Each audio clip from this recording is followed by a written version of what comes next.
And welcome everyone to another exciting adventure and journey on riding through the unknown. I'm your host, Michael, and tonight's guest is someone I'm excited to bring on. She's bringing a topic I have not really got a lot of clarity to and haven't had really on the show before, so I'm excited to have her on to share her knowledge and experiences with us. And so I have to admit, too, we've been having a lot of fun talking backstage, getting ready for this. So I can definitely say you all are in for a huge treat with this guest. So without further ado, I'm going to turn it over to the one, the only mystical extraordinaire, Cassandra Raven. Thank you so much for having me. It's so cool to be here, and what an amazing intro that was. How exciting. Thank you. So my name's Cassandra Raven, and I live in England in the UK, and I am a Kabbalist. Now, the first question that people usually ask me is, what is Kabbalah? And I studied Kabbalah for 25 years. It's more of a mysticism sort of journey, a self-development journey, than anything else. It's not a religion. In fact, anybody can study it, anybody can use Kabbalah, and it's just an incredible topic. And everything is included in Kabbalah. So we've got tarot, we've got astrology, we've got numerology, we've got sacred geometry, we've got all kinds of different topics, all kind of crammed into one umbrella term, which is Kabbalah. So it's a super exciting topic to talk about. I teach Kabbalah, and also I use Kabbalah with my clients in my coaching as well. So it's something that you can come to me and learn, and it's something that you can come to me as a client, and I will use it as a tool to help you. That is really cool. And I, self-taught myself a lot of metaphysics, which is the term I use, saying I'm metaphysical. But from the way you described it, it sounds like I'm actually a Kabbalist and just never knew it. Yeah, it's surprising when people say, "Oh, well, I'm into these topics. I'm into this same stuff."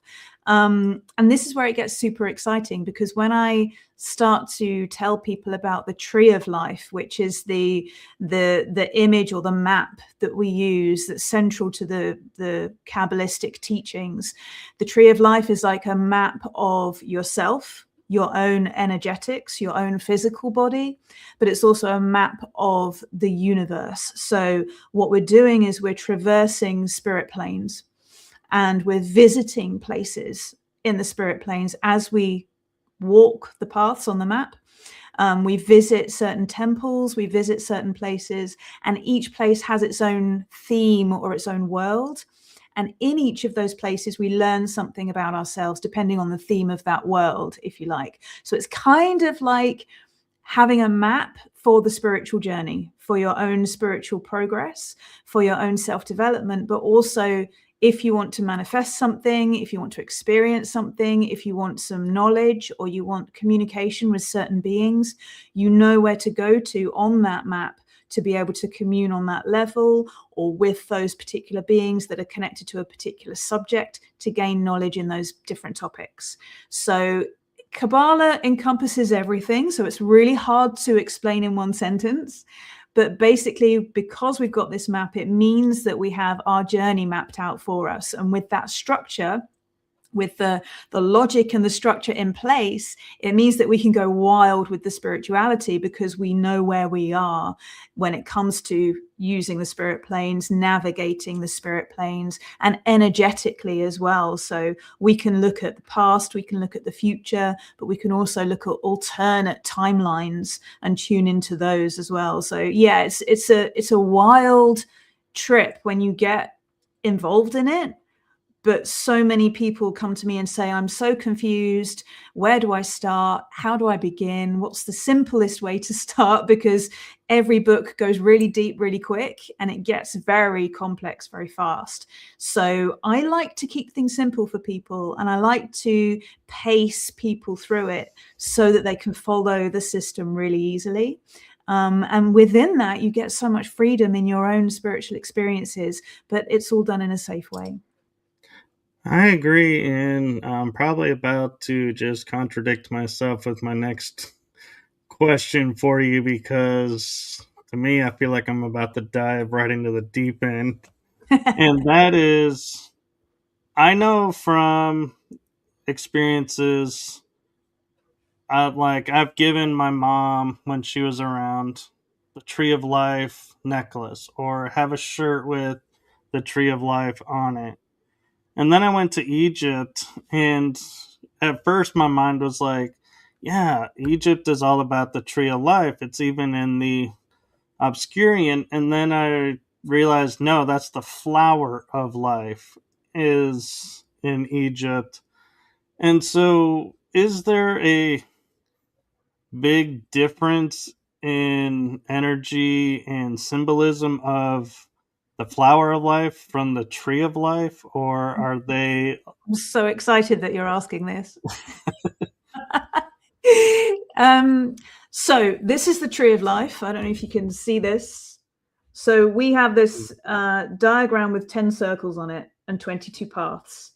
So that's the tree of life that I'm referring to. So rather than a tree that looks like an oak tree, or, you know, a sort of earthly tree, when I talk about the tree of life, it's that diagram. But contained within this diagram, we have 10 circles. And the circle at the very top represents the purest spiritual energy that you can possibly imagine. Some people call it God, some people call it universal energy. Doesn't matter what you call it, it's just the purest form of energy you can imagine. And then right at the bottom, we've got Earth, our planet Earth, and the physical world that we occupy. And the journey that that energy goes through from the very top of the tree of life all the way down to us at the bottom that's how things manifest. That's how physical manifestation happens. So from the essence of energy all the way through that process, going through those 10 circles, it's refined, it's given form, it's given the energy that it has, and then manifests here in the physical.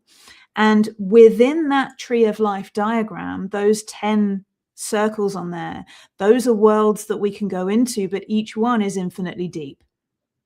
So when it comes to symbology, when it comes to other cultures, when it comes to any kind of symbolic knowledge, whether it's Eastern symbology or Western symbology or anything else, inside this tree of life is contained all the symbology.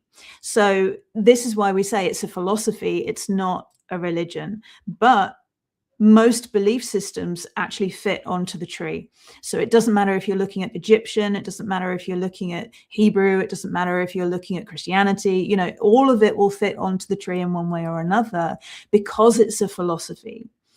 So when it comes to any kind of symbology, yes, the tree of life gives us sort of compartments that we can place things into. So we can say this part of the tree is to do with the thoughts and how we think and how we communicate and logic. Another part of the tree is about our emotions and how we receive, how we're artistic, how we express ourselves. Another part of the tree is to do with the ego. And when we rise above the ego, we get further up the tree. When we move into the soul realms, there are certain topics that we look at there. And then we move into the spiritual, really high up on the tree, where we're looking at things like masculine energy, feminine energy, and everything in between. So, you know, we get these opposites, but we get all the energy between those opposites as well. So when we divide the tree top to bottom, you get really abstract energy right at the top. and physical energy, that things you can feel and touch and experience with your five senses, right at the bottom. And then in between, we get the spirit worlds, we get the subconscious, we get the ego, we get the thoughts, the feelings. Then we get the sort of sacrifices that we have to make, the bigger picture when we start to teach and spread our word. And then things like justice and scary stuff like that, when we have to stand up for ourselves. All of teaching when it comes to being human and what it is to be human is within the tree. So everything's in there. So you could pick any symbol and it would fit onto the tree. And I've seen people on TikTok saying, oh, the tree of life isn't a complete image because you could add circles here, here, and here, and here. And, you know, it's kind of like, well, yeah, you could. But the way that we do this is that inside each of those circles are more infinite trees. So it's like a giant gobstopper, you know, those sweets where you just, you sort of, you got it there and there's layers and layers and layers, like an onion, just infinite layers within each of those 10 circles. And you choose how deep you want to go into each one. So you can just dip your toe in and say, oh yeah, okay, I understand the energy of this particular thing and how I work with it and how it affects my life and how I experience this in my life.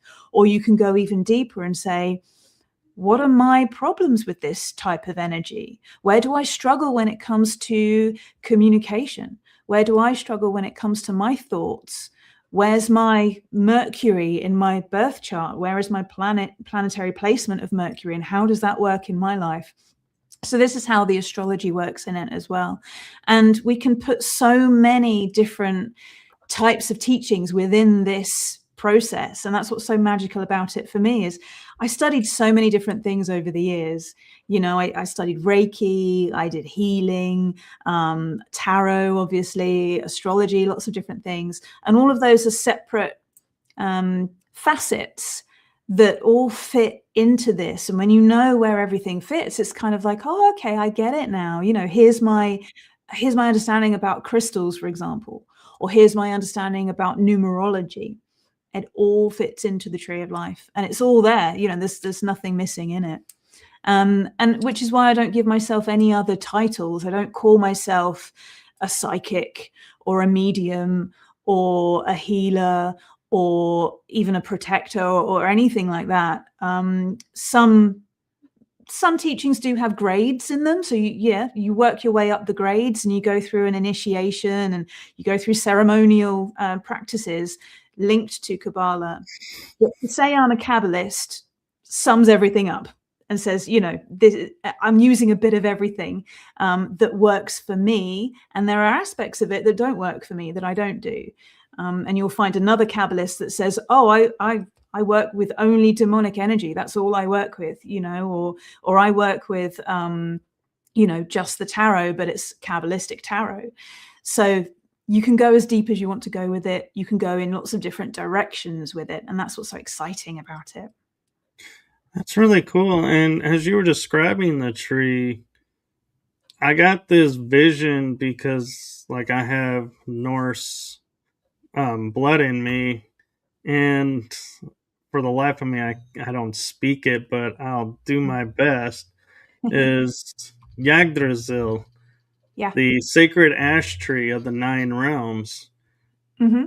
And as you were describing, you know, the tree of life and its different facets and worlds attached to it, I was like, that sounds like Yggdrasil.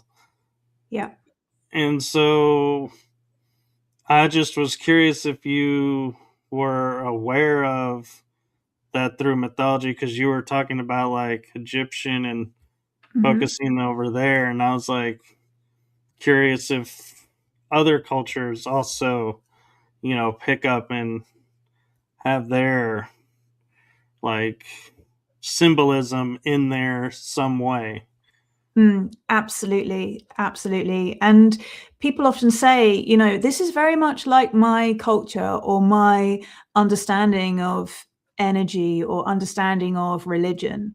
People often say, oh yeah, this makes sense with me. You know, it fits with what I already know. And I think that's what's so beautiful about this the tree of life and the system that I use is that it doesn't matter your background or where you're from. It makes sense. And when you look back into where Kabbalah came from, if you trace it far back as we know, as far back as we're aware, through historical context, but also through spiritual context, the sort of origin is that it was given to Isis, and she was able to then impart the information to her people. So there is that Egyptian sort of link to it. And then any sort of female that comes through Kabbalistic teachings, we are linked, many of us are linked with what we call the Isis line. So it's that line of teaching that's come down. But the fact that it works with so many other belief systems and so many other cultures, it really says to me that it's so universal, and I can talk about the sacrificed God, which is at the center of the tree of life. We talk about sacrificing the ego, sacrificing what no longer works for you, and understanding that that's part of you, but that you don't have to live within it or focus on it. You can grow beyond the things that aren't necessarily working for you or aren't good for you. And that process, as you develop spiritually, as you grow through life, we talk about, okay, you make those decisions in your life at some point. Maybe all that drinking's not so good for me anymore. Maybe I'll cut down on that, or maybe I'll cut down on those bad habits a little bit. That's the sort of sacrifice that you make in order to have a better life. But you can also look at that as the sacrificed God, and there are so many beliefs that have a sacrificed God. You can trace it across the story of this energy that is sacrificed and then reborn as something new, as something different. And I think that it's so important, especially in modern times, to stay connected to those stories, stay connected to those myths and those beliefs, because even if we don't follow strictly, for example, Christianity, I take that because it's a very popular, thing, very popular topic. Even if we don't believe in the traditions and the beliefs and perhaps the church side of it, when we look at it energetically, it's very interesting that we see, okay, we've got a sacrifice God here. We've got the idea of placing our faith, our belief in something that can redeem us, in something external to us that can redeem us. Lots of people operate that way. Lots of people look to a god or a goddess or another being in some way. But again, you don't have to follow this. All you need to really understand is energy, and knowing that there's something bigger than us. There's something external to us that is also part of us.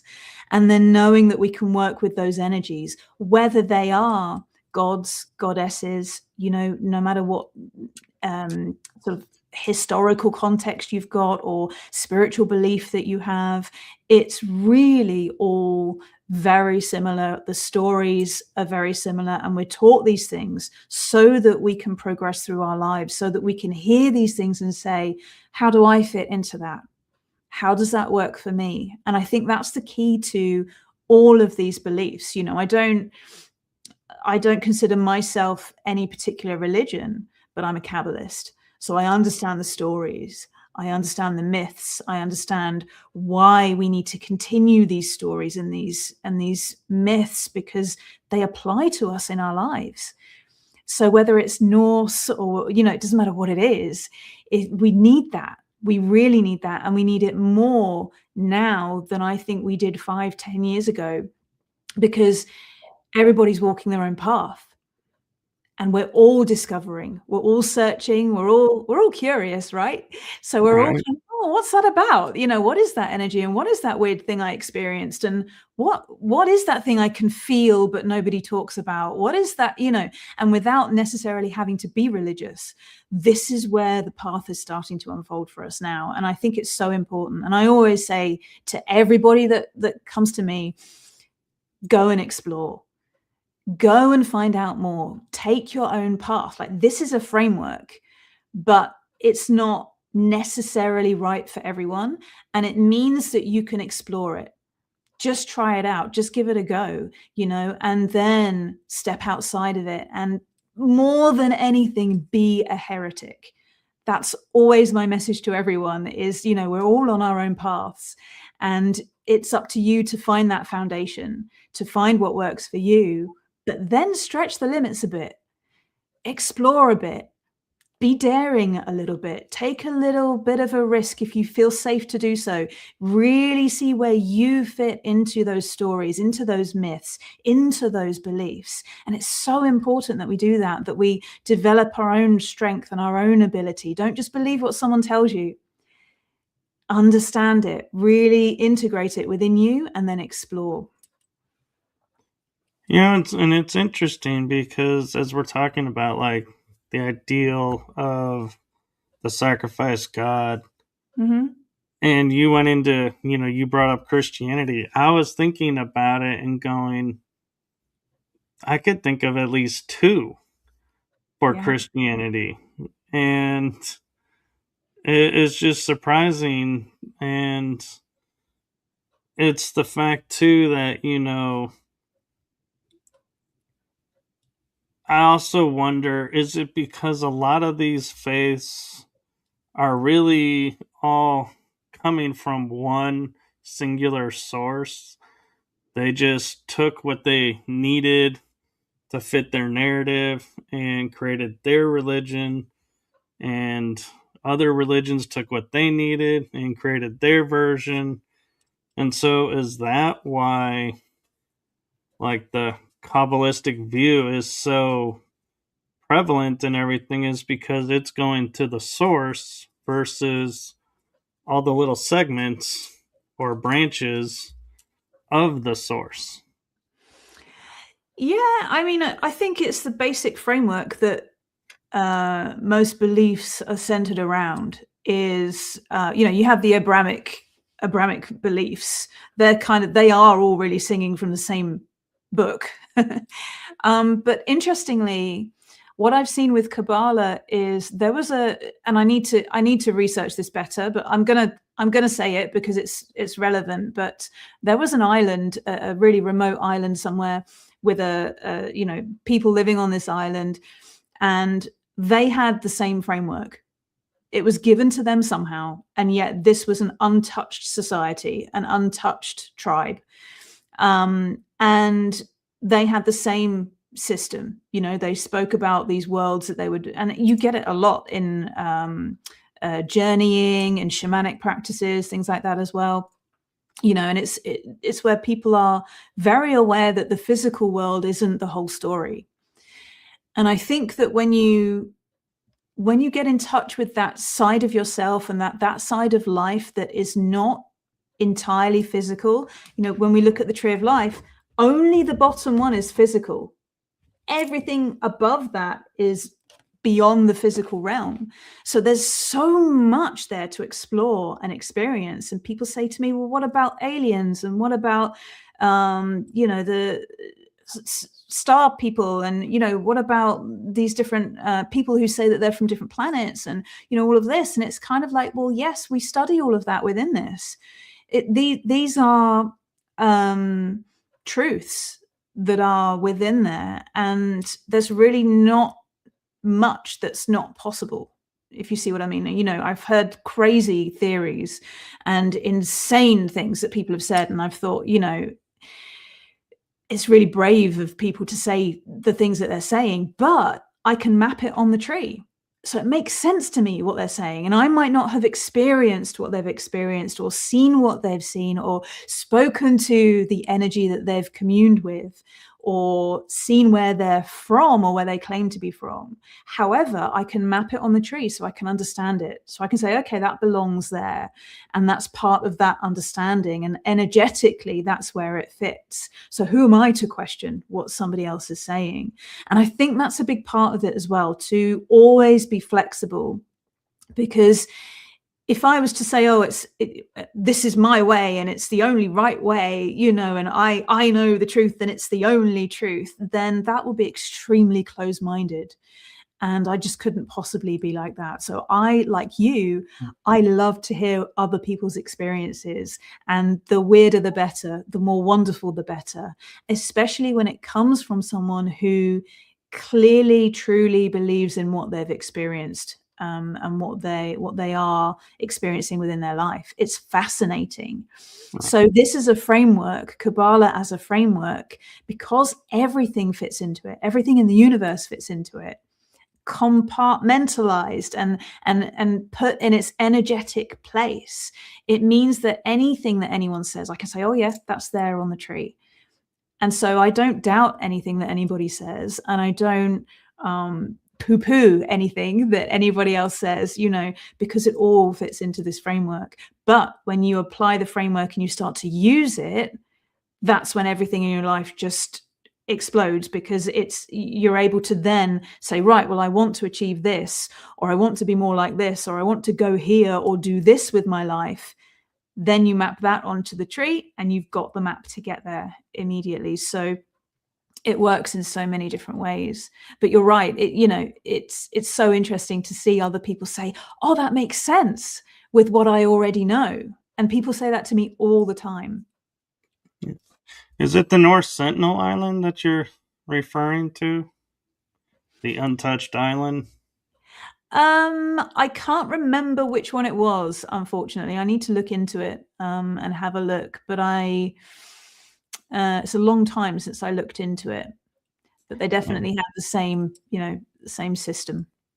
Yeah, because that one's in the Indian Ocean, and I was looking one day and wanted to make sure I spoke the right name, so I looked it up while you were talking, and it's been untouched by European civilizations for 60,000 years.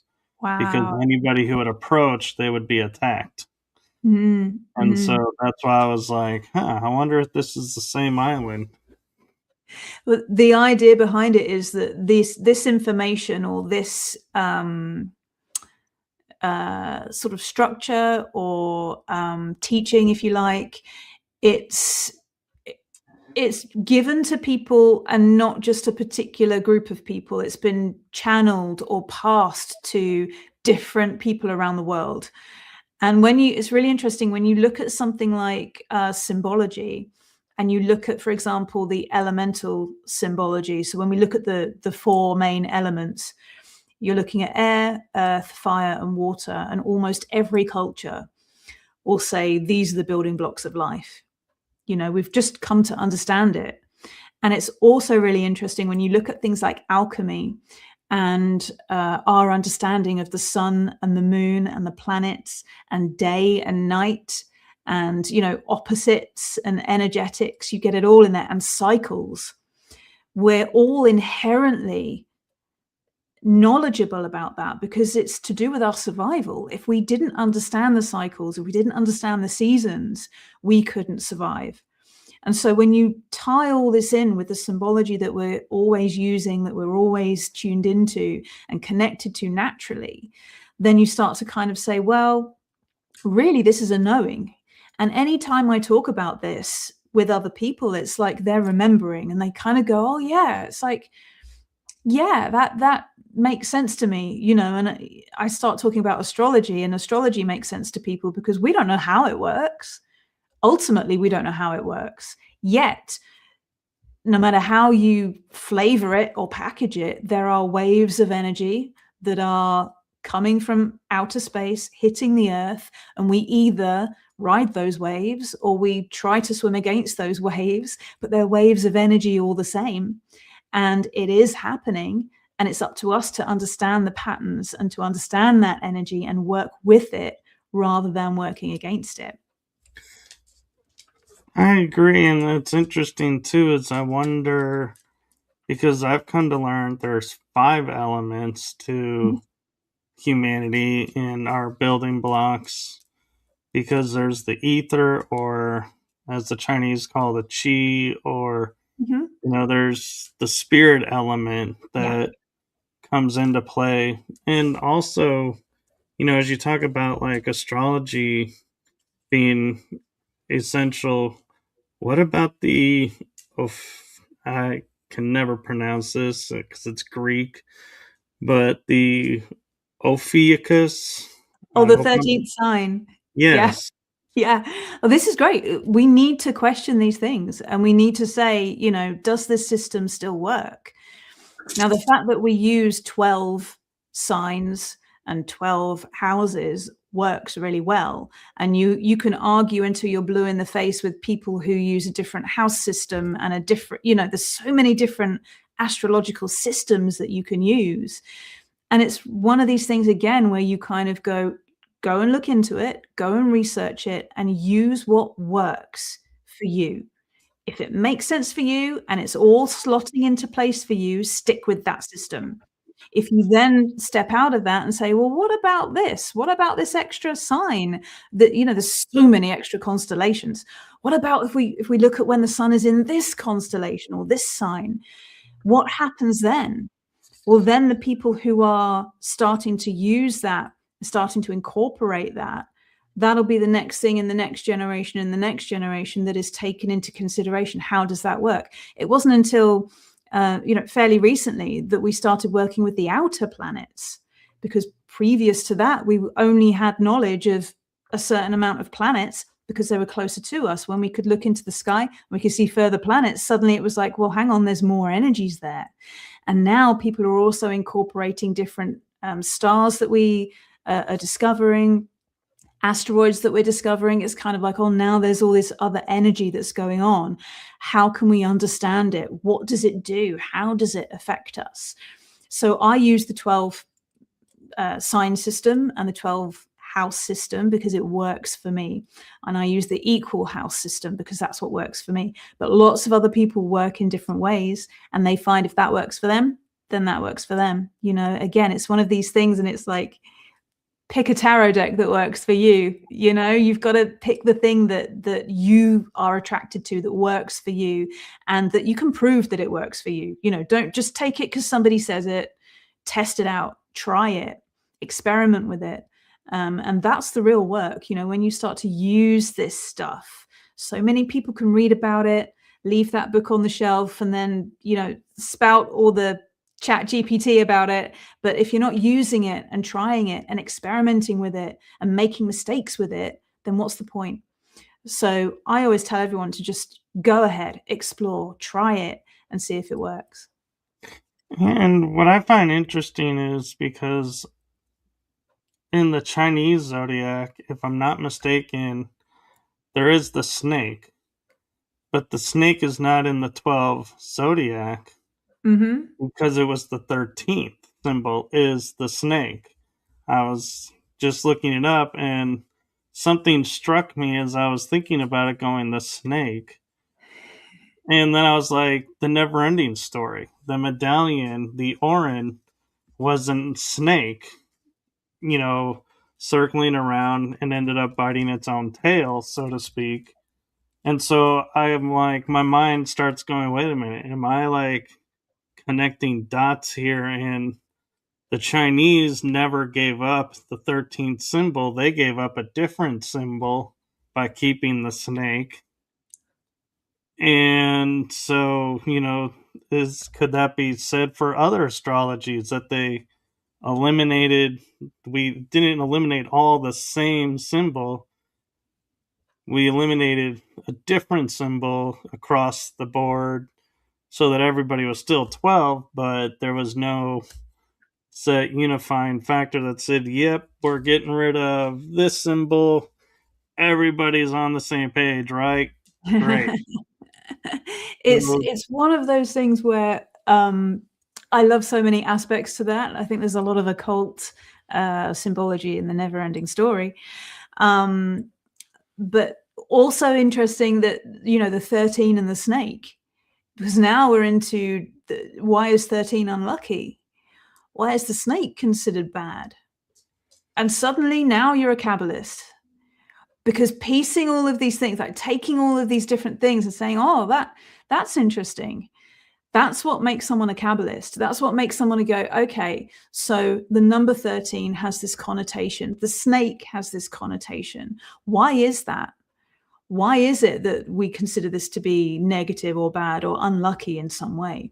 And then making these connections. So a really good way to do it with the tree of life is to look at this part of the tree here, the red circle.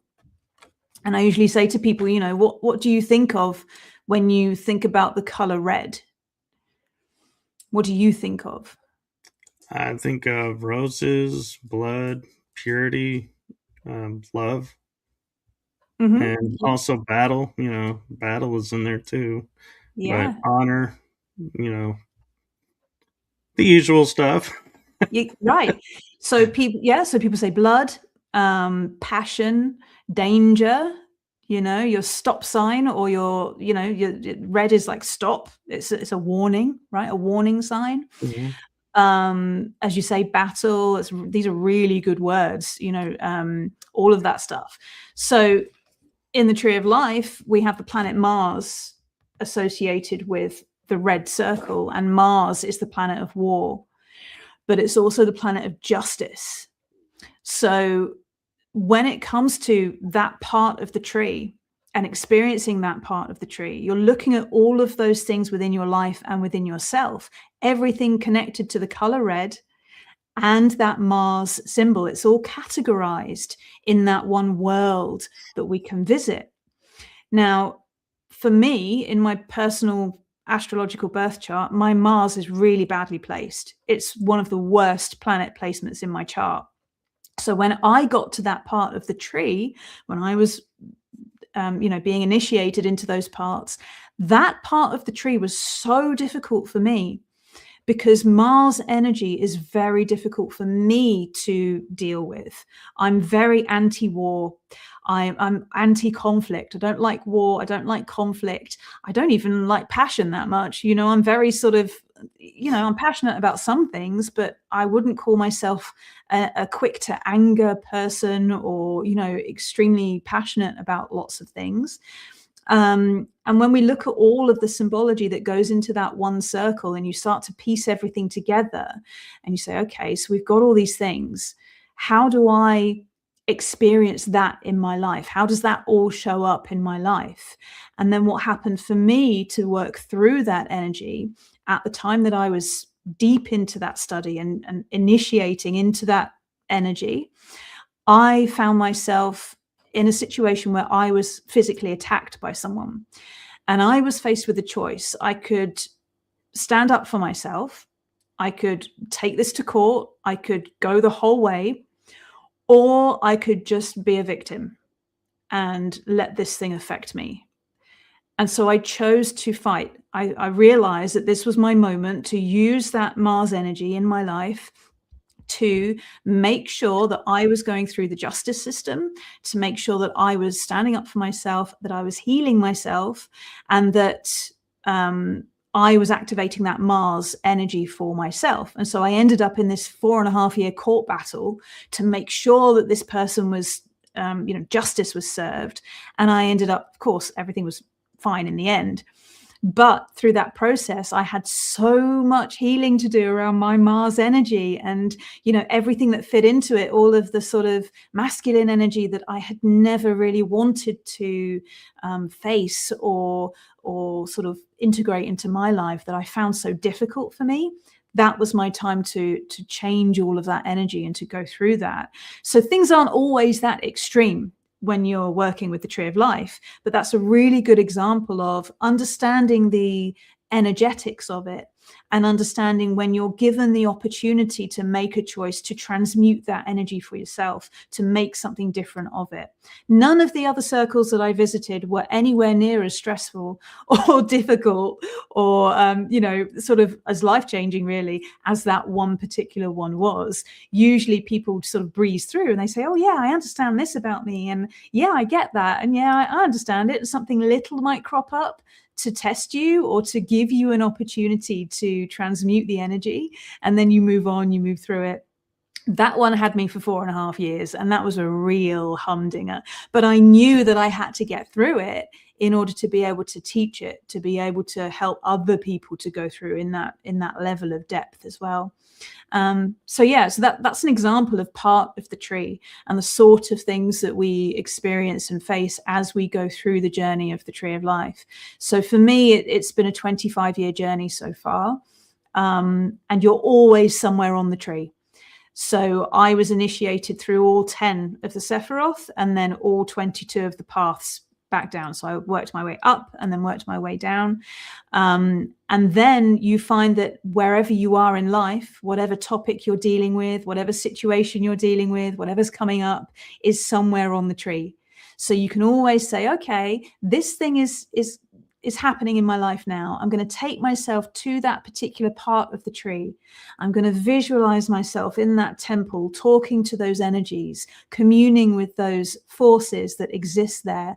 And they give you the help, the advice. You build up relationships with them. And it's a living thing. So you're always somewhere on the tree. Yeah, and I find it interesting, as we're talking about, like you were struggling with Mars energies. And one of the facets that I think about that when I deal with Mars energy myself, being of the justice, is watching that I don't cross the line of justice to revenge to vendetta to, because it's so easy to go off course because you're doing what everybody is saying you need to do. And so I feel like, that's something that a lot of people, will sit there and, they'll be like, I can't let this go because justice needs to be done. But there's a difference of when justice is done versus when earthly justice may be done. And so I think that's an aspect that a lot of people struggle with because you don't know when really to kind of step away and be like, earthly justice may not be done, but universal justice is. So I'm good with that. Or, oh man, I stopped just shy of getting the justice that I needed or the energetic justice. And now I got to do it all over again because I walked away too soon. And so I think that's where a lot of people struggle is knowing how do you know when you hit true justice versus crossing that line and losing justice. So what we look at that part of the tree as well is judgment. So how you judge others and how you judge yourself. And everything that we look at on the tree is from the perspective of how you perceive that in the world around you, how you send that energy out, and also how you send that energy into yourself, how you judge yourself. And we judge each other all the time. You see it all the time. Oh, look what they're wearing, or look what this celebrity has done, or look what this leader took. We're constantly judging, and we never have all the information. We never really know. We make judgments without being in receipt of all the facts. We can't possibly know all of the information. And so what we need to do is to say, okay, how would I judge myself? How would I judge myself if I was behaving like that? Or would I want somebody else to judge me in this same way? Or would I want somebody else to cut a bit of slack and be a bit more empathic and be maybe a bit more understanding? And so when a real injustice has happened to us, and we know that that was an injustice, and we can pinpoint it and say that person did something wrong, that's what they did wrong, it's evidenced, we know it. Then we have to say, okay, what is it in myself that has not, and this is where the law of attraction, I don't really gel with the law of attraction too much, because I don't believe that we attract everything that comes to us. So we'll probably touch on this again, but I think that there is an element of experiences that we have that may be predetermined or not predetermined, but I don't think that, sometimes crap happens. Sometimes we're in the wrong place at the wrong time, right? And it may be predetermined that we were supposed to experience that in this lifetime so that we can learn something. That doesn't change the fact that it hurts or that we've experienced something awful. But then it's a case of, okay, how far do I want to take that? because we've all experienced something where we have an overreaction to something, you know, and at the time it feels right. So a child is hurt, for example, or an animal is hurt, you know, this gets people really like, oh, I could kill that person for doing that thing. You know, it's really like, oh, that's the Mars in us. But then it's like, okay, we need to balance this with a bit more understanding, a little bit of the bigger picture. We've got to take a step back, because if we don't take a step back and increase our view and extend our horizon, then we're going to end up in prison, you know, because we're going to take that justice, we're going to take that action, and then it comes back on us negatively. So everything in balance on the tree. We've got our justice and our judgment on this side. On this side, we've got mercy. And it's all about that balance, getting that balance between the justice and the mercy. Where do I forgive someone? Where do I forgive someone but keep my boundaries? Where do I forgive myself but keep my boundaries? It's always that balance. You know, you don't want to be too forgiving and you don't want to be too judgmental of things. So yeah, there's always this energetic balance that we're following, and it's different for every person. So there's no blanket rule for anything that we study in Kabbalah. There are actually no wrong answers. So people that I've taken through have very different visions and aspects to me. You know, my clients have very different views, sometimes politically different views, sometimes morally different views.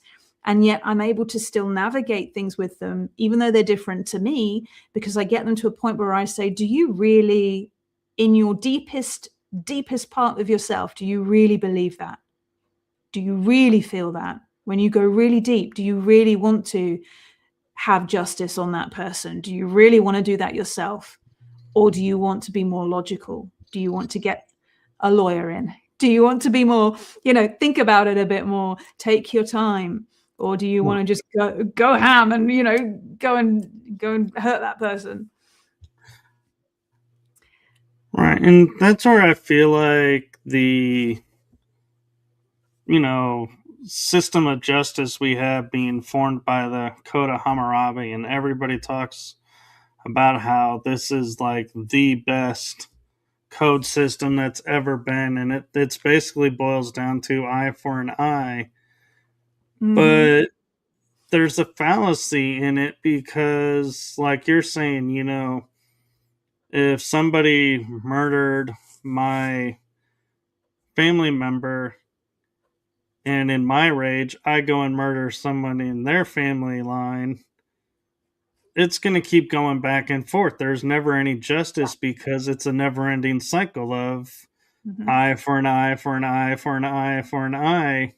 Yeah. And I think that's what people never saw is, yeah, you know, it sounds good saying, you know, yeah, if you steal something, something's going to be stolen from you, you know, just, you know, the scales are balanced.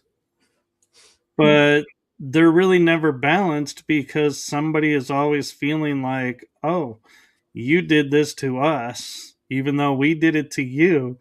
You didn't have the right to do it back. And so we're going to now take retribution and do it back. And so that's what's interesting to me is, you know, how do we ever really, you know, sit down and go, what is justice? How do we even have a concept of justice? Because everything we've been taught about it doesn't make any sense, because in the end, somebody's always going to be seeking a retribution over it. And so in actuality, justice is never gotten.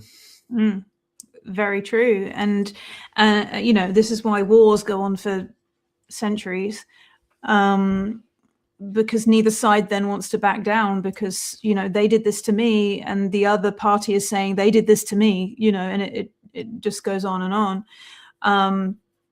So yeah, I absolutely agree with you with that. At some point, you know, at some point there has to be empathy. There has to be a level of, we need to come to an agreement. Obviously, each case is different, you know, and there are situations where it's very clear cut. what we have is a societal understanding of right and wrong. And we have that understanding of right and wrong baked into our laws, which is why we have, something that's against the law and something that's within the law. And of course, those things vary from culture to culture. But it really always comes down to, how much can you forgive, and understanding that it's okay if you can't forgive. This is something that's so important within this kind of work, is working in the light and in the dark, the light and the shadows. Because oftentimes people say to me, I feel like a bad person because, and they'll say, it'll be something like, I can't forgive someone, or I have all this anger in me or rage inside me. And often when we start to dig into it, it becomes apparent that there's a real reason for it being there. And sometimes it's just habit that somebody's so angry, or, a cycle that somebody's been in for so long, they can't remember why they're angry. And then I say to them, why do you feel like this? Why do you feel so full of rage? And they can't answer me. It's not a particular injustice or a particular event that's happened. It's just become the way that they are because something happened at some point and it became their personality. So sometimes we look at these shadows and these darkness, these dark areas within ourselves and say, do I want to keep that? Is it useful to me? Because somebody who's full of rage, who has a position in their life where they're fighting for justice, where they are standing up for the underdog, where they are helping people that don't have a voice of their own, we need that rage in those people. They can't be placid and easygoing and whatever. We can't have that in those warriors. We need those warriors. So this is why it's important to understand ourselves. We can do that through our astrological birth chart. We can see who we really are energetically and say, okay, this person is a fighter. We need them on the front line.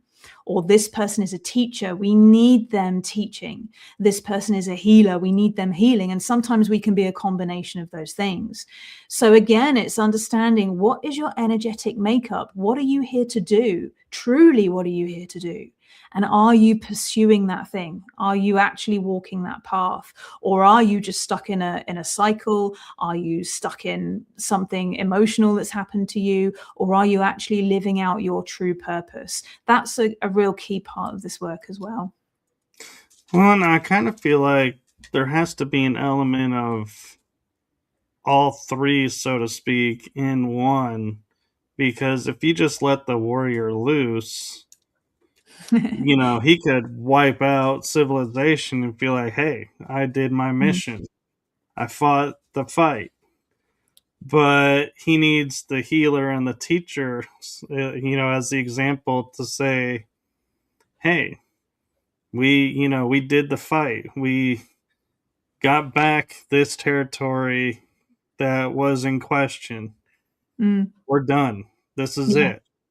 Yeah. You don't have to kill everyone. Well, what I mean is they know where to draw the line. They know where to say mission's accomplished and not, okay, now we got a new mission. Oh, now we got another mission and another mission. It's like, nope, these are not our missions. This is not our fight. Yeah. This is their fight, and let them handle it and we back out. And that's what I think is somewhat missing in the world today is, everybody leans on somebody else to come in and fight their battles and then expects them to stay and fight. But when it's over, it's like, well, we're leaving. It's now up to you. And it's like, they're like, well, I don't know what to do. All we know is this. So, it's like, it's like we're handing the keys back to, we're going to be back in a decade maybe because they're going to do the same patterns over because they don't know any different. This is why we look at it on an individual level and on a world scale as well. So when you look at a society, you'll have people within that society who are brilliant at fighting, brilliant at healing, brilliant at science, brilliant at invention, brilliant, there's all these different talents that that a group of people will have. You only need a group of 3 or 4 people, and you're going to have quite a variety of energy there to work with. And when we understand the energy within us and what we do best, then we can work in those smaller groups, in those societal groups, whether it's a town, a city, a country, a continent, whatever it is, for the variety of those people to make that system work. And as you say, yes, somebody else can come in externally and say, hey, what's going on? You guys have gone off course. You really need to be doing this, and we're doing it like this over here. Don't you think that's better? So we'll always have that. We'll always have those opposing views and different ways to be. But when you break it down to the individual, and I think this is where it's so important for the individual to understand what they do best as well, and to balance those energies. Like I said, the Mars balanced with that Jupiter energy, that judgment and that fighting and that justice energy balanced with the mercy and the love and the teaching and the understanding of the bigger picture. Those things always have to be balanced. So even when we look at something as simple as our thoughts versus our feelings, all of that is within us. And yet we need to balance the thoughts and the feelings. We need the feelings to be working with the thoughts and the thoughts to be supporting the feelings. Everything has to be in balance. If the two are opposed, then you just end up a mess. You don't have anything under control, and everything's going out of control. Everything in your life is going out of control. And so when we look at these things as individuals, but also as groups of people, you find that it works internally, externally, the microcosm, the macrocosm. It's all kind of a fractal, really.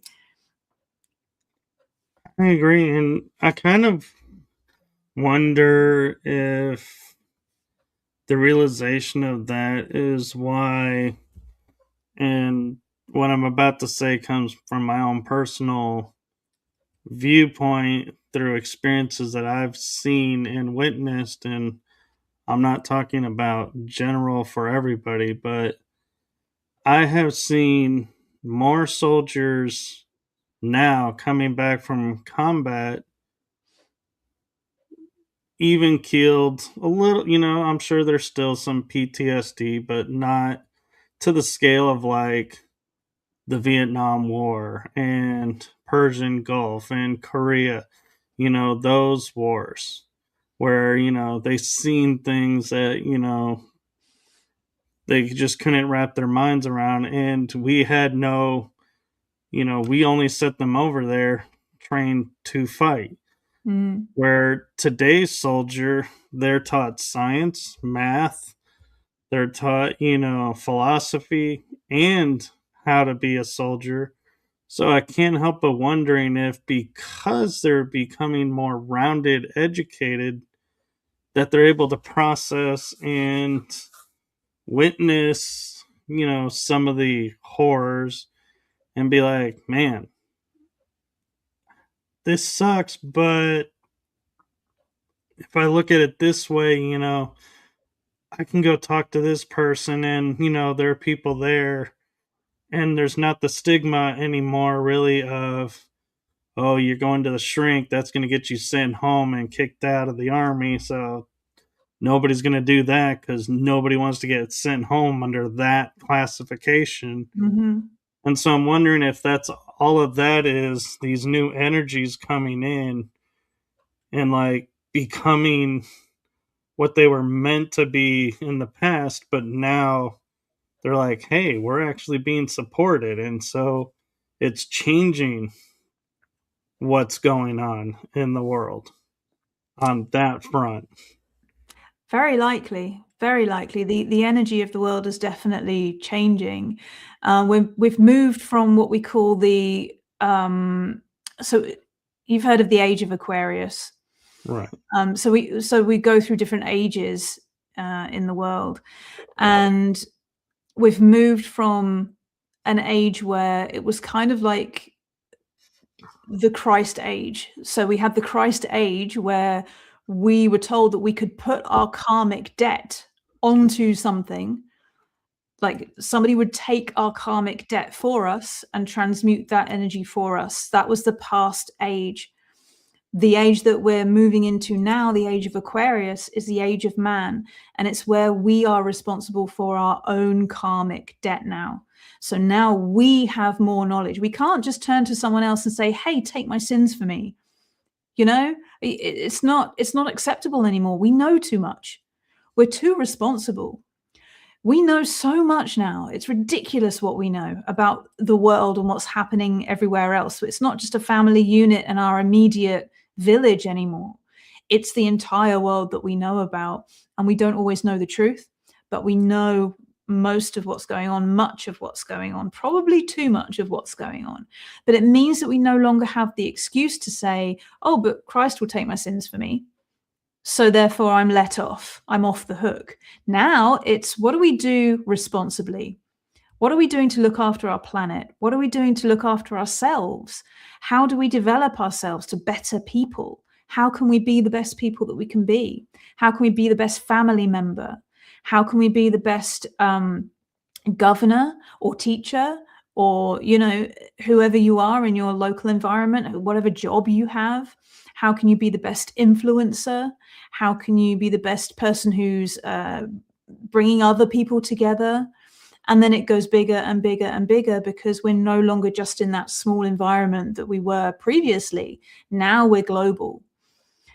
And we have to understand the bigger picture better, and we have to take responsibility more for the health of the planet, for the health of ourselves, you know, and understand that we are just all human beings living on this rock, floating in space, you know, and we've got to move away from these old ways of being, because that's just not going to cut it anymore. There's no excuses anymore. And so I think that's the energy that's moving in. I think it's more conscious energy where we are saying, how can I be better? What can we do better? And how can we make our lives better? And of course, there are always the other people who don't seem to think that way. They seem to have their own agenda. They seem to have their own thing going on.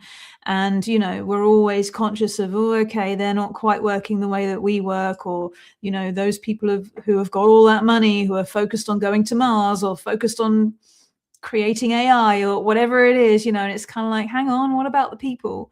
What about the ground level? You know, we need to be more responsible now. And it's all part of the same thing, isn't it? I think it's that same energy that's moving through.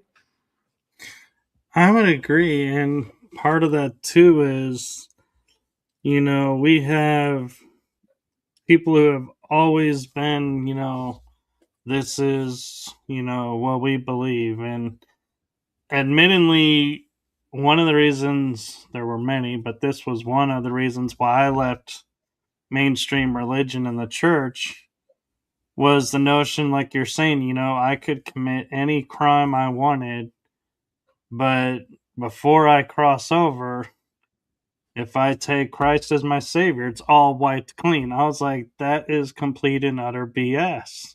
It's not a free ticket to do whatever you want, Right. and you're saved right at the last minute. And it's like, yeah, no, it doesn't work that way. And so when they were touting that, I was like, yeah, I'm out. Because no, I'm like, I, even as a kid, I could never get behind that, you know, belief. And there were so many other like little nuances of, oh, you know, this is this and this is who this is. And I'm like, no, that doesn't work either because of this. And they're like, nope. And so I was like, it was too many contradictions, in other words. So I was like, yeah, I need to go do my own search. And that was one of the things where in the beginning, like I was saying, you know, I wasn't so familiar with Kabbalism, because I'm like, I studied Islam. I studied, you know, the books of Judaism, Christianity, the New Age, even did a term paper in college on it. And I was like, because those were the ones that I knew. I had never heard of Kabbalism. And I'm like, and so when you brought that up, I was like, you know, where was this? How did I never hear this? And now it's like, oh, I did hear of it. I just never knew what to call it, and so called it something else. And I, Mm.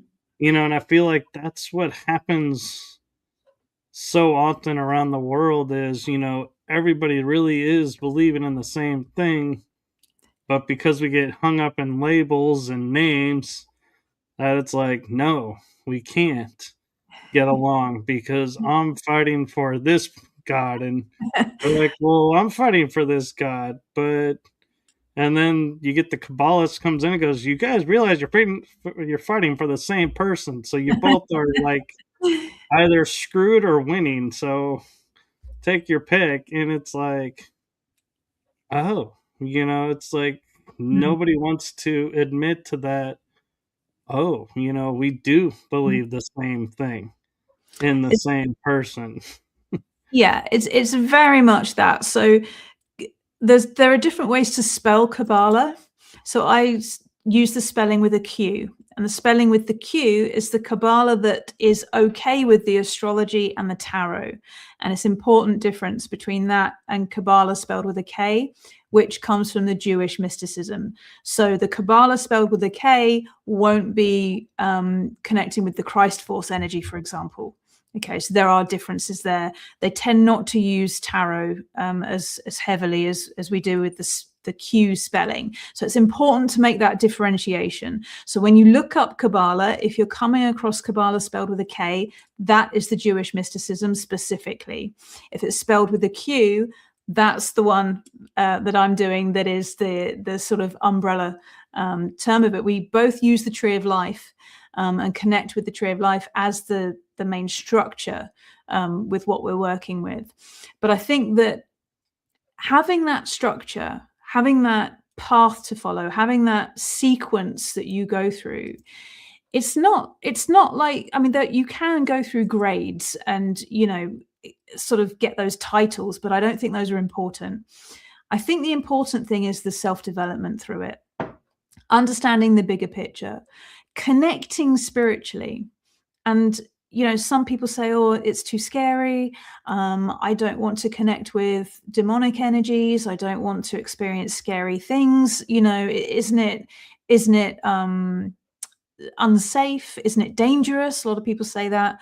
Well, if you're not doing it in the way that it's laid out, in the order that it's laid out, then it can be dangerous, because you're not always mentally prepared and spiritually prepared for certain experiences. So if I had started Kabbalah and I went straight into that Mars experience where I was, in this kind of situation where I had to deal with my Mars energy, if I hadn't have done years of work leading up to that, I would have really struggled with that. It could have broken me. So it's kind of like a mental thing. You grow in mental strength, you grow in spiritual strength as you work your way through the system, that it's laid out in a certain way. It's in a certain order, so that it's like going to the gym. You're building your muscles as you go. You experience it slowly, gradually, bit by bit, step by step. You don't throw yourself into an extreme experience. You don't kind of go, oh yeah, let's go play with some demons today. It's really dangerous to do that kind of thing. What you want to do is build up to communing with energies, and then decide. You can decide in Kabbalah what you want to experience. You can say, I want to connect with this angelic force, which is really just an egregore. It's really just a concept. It's an archetype. So I'm connecting with this energy that's an archetypal energy that deals with a certain topic. And I'm going to get my information. I'm going to get the knowledge. I'm going to get the help that I need, the real deep, impactful knowledge that energy is going to give me. And you can do it in a way where you can access your shadow side or stay in the light side. And people call that the demonic or the angelic side of the tree, the two sides of the coin, those two different energies. And you can work with either of those. It depends what you want to work with. It depends what suits you best. So you don't have to do anything, but you do want to approach it in a certain order. and a certain process so that you don't break yourself mentally or spiritually as you go. So it's important, I think, to say that, because one of the main questions that comes up is it dangerous? Because people have got this view of it being working with demonic energies and this sort of thing. You don't have to do that if you don't want to do it, though. Yeah, and it's interesting because I have, kind of led an esoteric life and never knew that again was the term for it. And one person that I studied under for a while was Nassim Haramein, who taught that inside of everybody is a black hole in a universe within each individual. We're all a walking universe. And so I was like, okay, I get it. The energy's there. Okay. And then William Henry, I followed him for like 20 years and was friends with him. And he taught, oh, the Ark of the Covenant is this energy device. And lo and behold, it matches up with the chakras. It's inside of us. Mm-hmm. And as you're talking about, like, the tree of life being within us, I started looking and thinking to myself, well, what is the Ark of the Covenant? It's supposed to hold the power of God, is what they say. Well, wouldn't that be a black hole, so to speak? And so is the black hole, like that Nassim's talking about, being inside the Ark, which is powered by the tree of life. Could you say it that way? Or the key is the tree of life to this inner, but they're all connected, is what Yeah. I'm getting to. Yeah, you could say that. So the center pillar of the tree. So we understand that the tree is within us and it represents the universe around us as well. So we can map ourselves onto the tree. So this would be our feet and the top circle would be just above our head. So in terms of when you talk about chakras, the center pillar down the center of the tree is very much similar in the idea of the chakras, also in the fact that the top of the tree of life, that top circle at the very peak of the tree, is really your crown chakra. So your crown chakra is opening up and you're communicating using your crown chakra. And then, you've got the other points of energy down your body. Of course, there are more than 7 chakras in total. But yeah, it's a similar energy. It's a similar idea that you've got the most spiritual at the top and then the most earthly connected to your feet at the bottom. Very similar. And when we talk about things like vibration, music, anything, I mean, color has a vibration as well. So this is why we have the specific colors that we use for each of the circles. It's the same energy. Energetically, it's the same feeling to it. And there are lots of exercises that you can do to practice feeling and sensing energy. You can get something as simple as colored card and just shuffle them up and close your eyes and then put your hand over and see what color you're sensing. So you start to get an idea that everything has a vibration, everything has that pulse, that energetic force to it. And this is how we start to understand this within us. Incidentally, on the tree, there is this circle here, which is not always illustrated. And that represents the lack of knowledge or missing knowledge. And that could be described as a black hole. It could be described as the abyss. The sort of area that is that vacuum, if you like. So yeah, it's all very interesting. And I like how you mentioned color being through the vibration, because I have recently, been looking at, things in our world, and I'm like, we take so many things for granted because, and I always will use colors, like, saying the grass is green. Well, how do we know grass is green? Because that's what we've been told for centuries, and we just blindly accept it now that grass is green Mm-hmm. or brown if you don't water it. But either way, and I said this, and I was talking about this, and somebody goes, oh, well, it's actually green because it absorbs every spectrum but green, and that's what's reflected back. And I was like, okay, because I could question that too, but I was like, I only have so much time on this episode, so I was like, okay, yeah. But then I was like, yeah, when I had more time to talk about it, I was like, yeah, but how do we know that's what that frequency is? And it's not a different color. Where when you're saying vibration, that makes more sense to me because you can match vibration to vibration. But to say, oh, well, this is this frequency, well, who determined that's what that frequency? So it's like you can always go back to there. We don't really know this answer. We do know this. This is so good. This is such a good conversation to have, because the 10 circles on the tree of life represent 10 different energies. And I said there's a tree within each circle and it's infinite.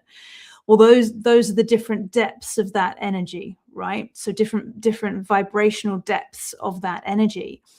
But when we look at things like, take for example, using herbs for healing, right? How do we know a particular herb heals a particular thing?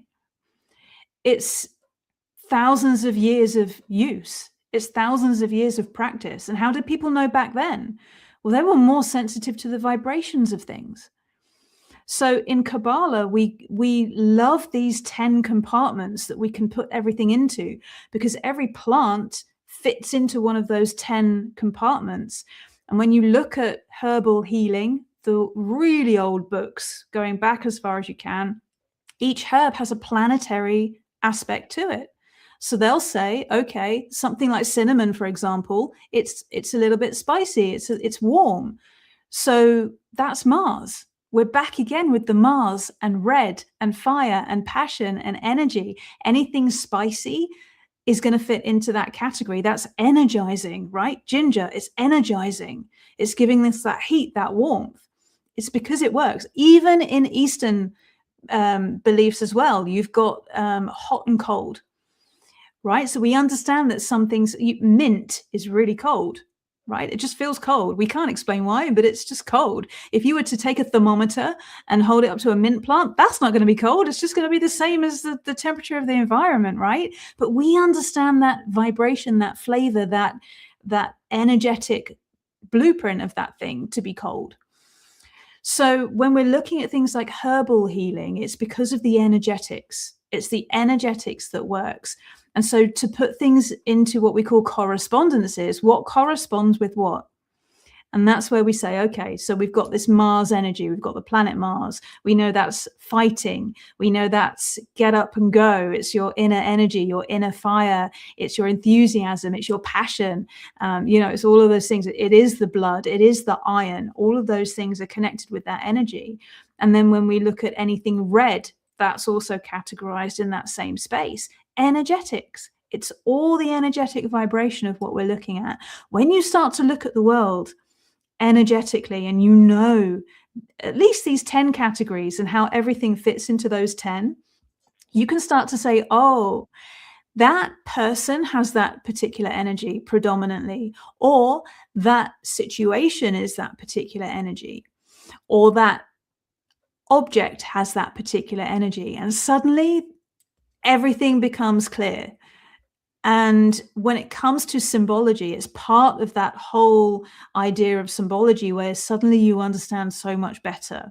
And navigating life becomes much easier because you've pieced things together. You've understood that thing is that thing because of its energetic blueprint, and it matches something else. You start to piece together personalities, situations, events that happen, repeating patterns in your life, all of the things that you struggle with, even to do with health, to do with, where your thoughts are, what you're thinking, your creativity, your subconscious mind, everything is governed by energetics. So I started wondering, because some people are allergic to cinnamon, some people are allergic to like spicy food, or their body doesn't handle that spicy food so well. And I've often wondered, what determines that? And listening in like what you're talking about and how it's all energetics, and I sit there and I go, well, if spiciness is like Mars, which is we'll call it technically the war energy, just for example, for this point, if someone is supposed to be learning peace, could that be why their body is allergic to the spicy food or can't handle the spicy food? Is they're not supposed to ingest that energy, that war 100. energy, so they won't be able to eat spicy food.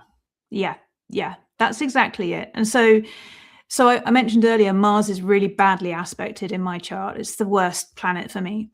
And so I can't handle spicy food. I don't even like it. It's painful to me. I don't like it. But my partner, he has Mars in Aries. He's all the Mars. He's all the fire. Every meal he has, he's putting on hot sauce and, doing all this. And it's because his Mars is in Aries. That's the sign that it's supposed to be in. Mars loves being in Aries. Aries is that, again, that fighting energy, that initiating force, that fighter that goes first. So it's like a double whammy of that energy. And so he loves all the spicy food. He loves all the fiery things, all of that kind of stuff. And, that's where we differ. And it's really interesting to look at our astrological charts and say, okay, this is where we're different to each other. And this is where we might argue. This is where we might come up against each other and say, oh, I'm this, but I'm this, and you can also, of course, see where you're compatible as well. But yeah, absolutely. That's the sort of thing that I look at somebody's chart and I can say 100% what food they like to eat. You can tell the experiences they like to have, whether they're an adventurous person, whether they like to stay at home. It's all baked in there. Yeah, and the reason I was looking at that is because there are certain spicy foods that I just cannot eat. Period. It's like I can't even handle the juice. Like if it was on the food, it's like no. I need a whole new dish. It's not as simple just remove because it's the juice as well. But there are some days though where, like, I'll be honest, I'll go to like Golden Chick. I don't know if you guys, I don't think you guys have Golden Chick, but you can get chicken tenders there, and they make them just flavorful as they are, or they put this dusting on that puts like, burn your lips kind of heat to it. And you can get them half and half or all spicy, all original. And so I noticed there are days where it's like, I'll hear myself and I'm like, why? And I'll say, hey, can I get half and half? Mm-hmm. And I'm okay with the heat, but I'll notice I'll eat the half that's spicy that day and not have leftovers, but I'll have the leftovers of the originals.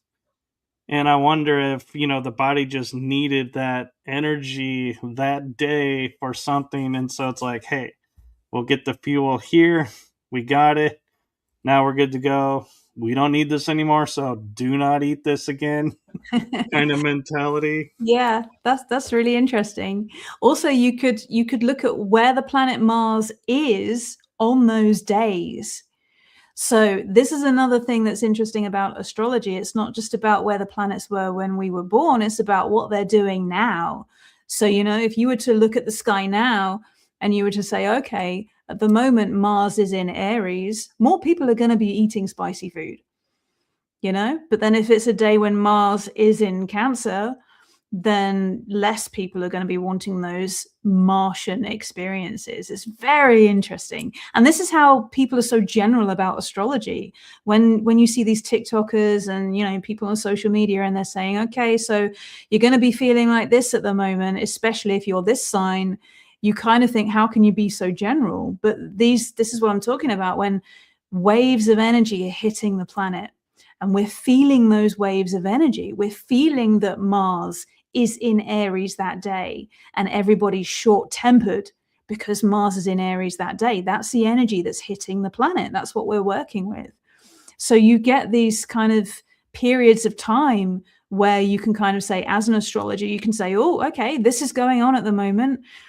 I might want to watch what I say today because I could really upset people if I'm too honest. You know, today is the day to keep quiet and be extra kind and be extra nice. And then there'll be another day when it's kind of like, okay, today's the day I stand up for myself. Today's the day, you know, and that's that energetics again. And yeah, and I don't mean to keep picking on food, but it's my mind is curious because of certain scenarios. Like, I know people will say, I got ulcers because I ate too much hot food.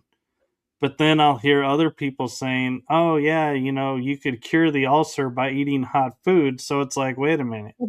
How does it do both? And is the fact of the ulcer that they were going against their body and going and consuming and getting into energies that they didn't need, and so the body is like, hey, we got to get you to stop, so we're creating this now, and that's where ulcers come from, or I think different ailments. I think somebody with Mars in Aries would say eat more hot sauce to get rid of the ulcer. Maybe, somebody else might say, you need to cool that down with something, drink some milk, or, have something that has a cooling effect. Obviously, I'm not a doctor, so, I can't comment on that. But we definitely have different energetic makeup, and it definitely manifests physically 100%. And it's interesting when you look at astrology and you start to recognize different features in people's faces. So people with certain facial features tend to be certain signs or have certain planets in certain signs. And you start to recognize people and go, oh, that person's definitely a Scorpio. You can tell them a mile off they're a Scorpio, And it's people are like, how could you tell? But it's energetic that has a physical manifestation of that energetics. And again, it's kind of like theory and proof. So the theory is there. Then it's up to you to see the proof, but to be honest about it, not to be, oh, I want to believe that, so therefore that it must be true. But to look for evidence and to try to be scientific about the evidence. Now, I think that some people, maybe they react better to hot foods, to spicy foods. Maybe they would have a healing effect on those people in some way. And other people would be far worse if they were to continue to consume those types of things. So, yeah, it's definitely an energetic thing. And I think it's really interesting that I think, genetics plays into it as well. And that's always very interesting when you look at genetics and you look at physical makeup when it comes to genetics, but also energetically how things are passed down. Things like trauma, things like beliefs, it's not always what you're taught. Sometimes it's an internal thing that you just have it in you. A talent or an ability that you have within you can be passed down. So it's always interesting to look at these different things and say, where are the connections? And where is it that, for example, hot food for one person is detrimental, and yet hot food for another person is extremely good. And yet maybe you take that person's twin and they react differently. So why does the twin react differently? And there's something in there that's not quite the same, and you'll boil it down to the fact that they were maybe a few hours apart in time, and a fast-moving planet has moved into a different sign or a different house during those few hours, and they have a different energetic makeup about them. So yeah, it can be very interesting. Yeah, and we're at the hour and a half, but I wonder if you have time for another quick question. Yeah, let's do it. Let's do another question. So I wonder, because energetically we talk about star seeds, hybrids, and this and that, but I want to take it in a different route and go, can the zodiac be a hybrid? Can you be a hybrid zodiac? Because an example is, I'm a water sign and I'm not near the cusp. So I don't have, like they say, if you're on the cusp, you can have the other sign that's near you. I'm not in that zone, but yet being water natured, I give off a lot of heat. And so I'm more of a fire element, even though I'm born in a water element. So I'm wondering, can you be hybrid zodiac sign even though you're only born under one sign? So yes, you can. So it depends how many planets you have or which planets you have in that sign. So in your astrological birth chart, which is a snapshot of the sky at the time that you were born, taken from the place where you were born, it's just a photograph of the sky. We map where all the planets were in the signs. So you could have your sun sign could be Cancer, right? So that means you're a water sign. The sun was in Cancer when you were born, but you could have Mars, Mercury, any of the other planets, the moon, say, all in any other sign. They could all be in Pisces, which is another water sign, but a very different flavor of a water sign, right? Or all of those planets could have been in Leo, which is a fire sign. So you could have a very heavy fire chart because you've got more planets in fire signs, but your sun sign could be in Cancer.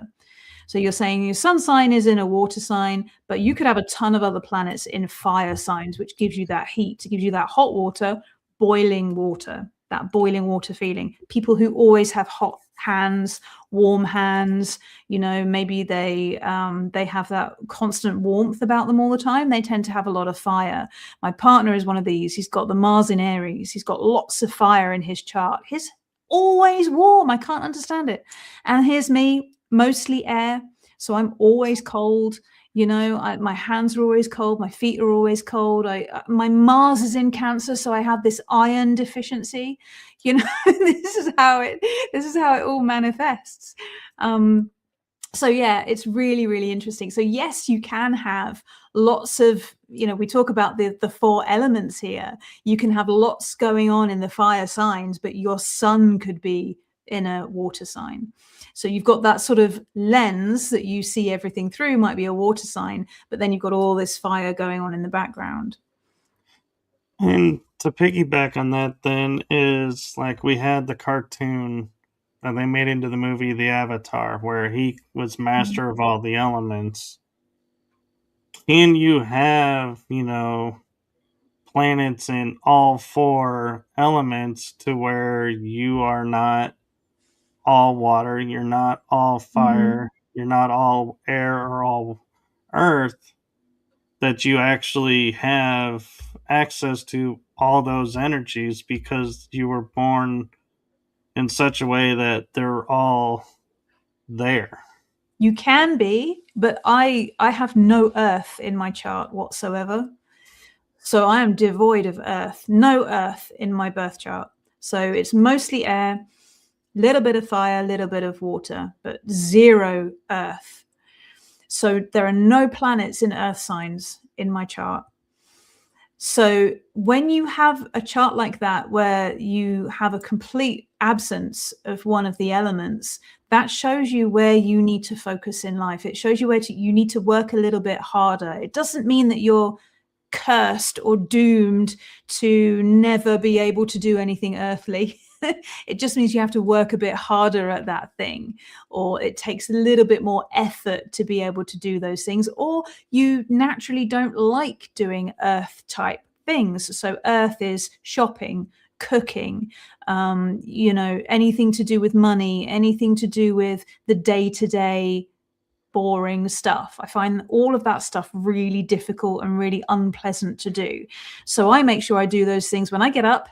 I do all my earth things, get all the earth out of the way so that I can spend the rest of the day doing the things I enjoy. I do my teaching, I do my, all the mental processes, all the logic stuff, dealing with my clients and doing all the fun things, learning stuff, all of that.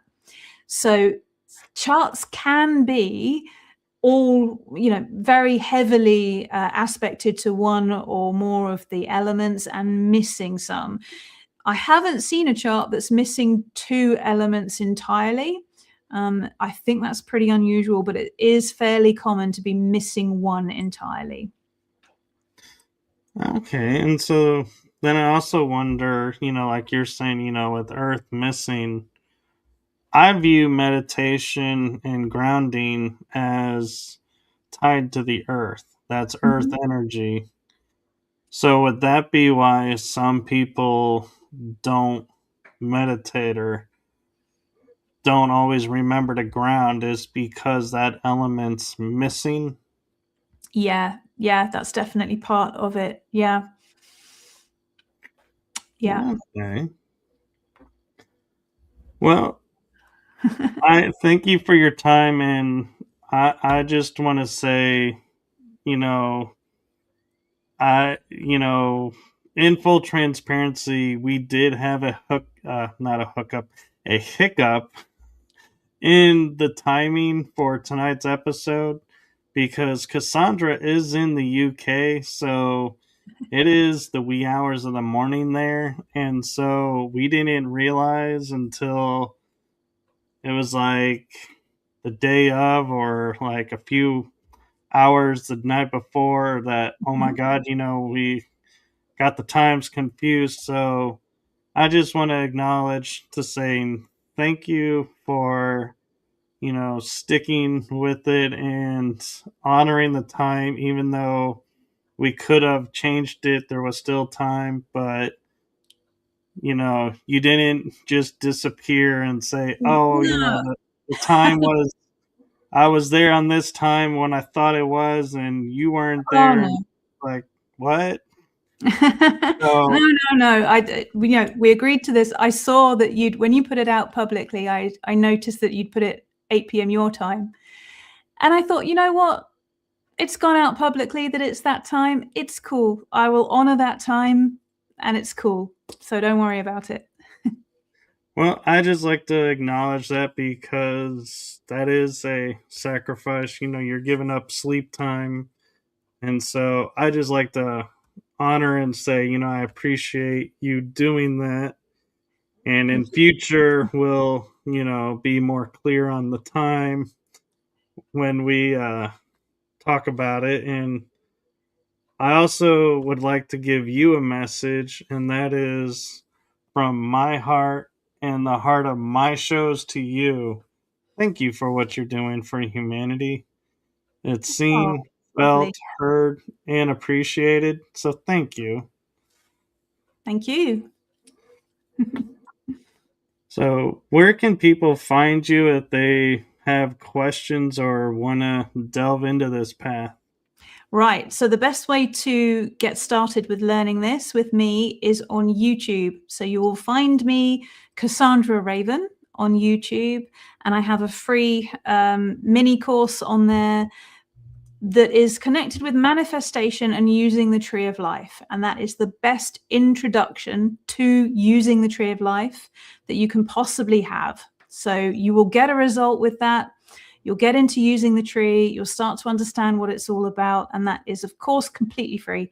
And that is available on YouTube under Cassandra_Raven. And I have my website, which is cassandraraven.co.uk. And on there, you'll see all of my other offers and my tarot deck that I'm bringing out soon as well. Okay. I always like to double check while I'm putting it out. Did I get that right? Yep, that's right. All right.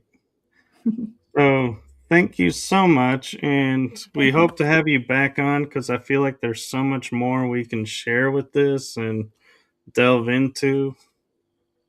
Yeah, for sure. That would be great. All right. Well, be sure to follow her YouTube channel and follow my YouTube channel, because you never know when she'll be back on. We'll work on finding out when our schedules align. And with that, I'm going to say good night to everyone. Have a wonderful evening.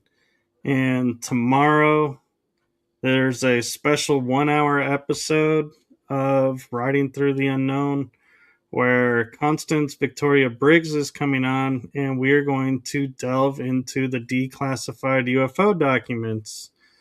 So that's a special episode, so make sure you tune in for that. And if you have questions, bring them, because, yeah, this is a once in a lifetime 1 hour time slot where we are diving into understanding what has been disclosed. And so thank you again, Cassandra, for sharing your gift and your experiences with us. And I also want to say thank you for trusting me, because I know we hadn't met before. And so there is often a trust factor of what is this podcast going to be like? And is this going to be what I think it is? Or are we going somewhere else? And so thank you for trusting me. Thank you very much for having me. Okay, and with that, we are going to say goodnight, and I am going to go find the outro. And again, I also want to reiterate, you had mentioned earlier loving the intro, and I didn't get a chance to say it then, but I will say now that that was my cousin who did that. And so I look forward to, he does my intro and outros and my little promo ads. And so we have fun collaborating on those. So he loves to hear that people love the videos. So thank you. And with that, we'll say goodnight, everyone.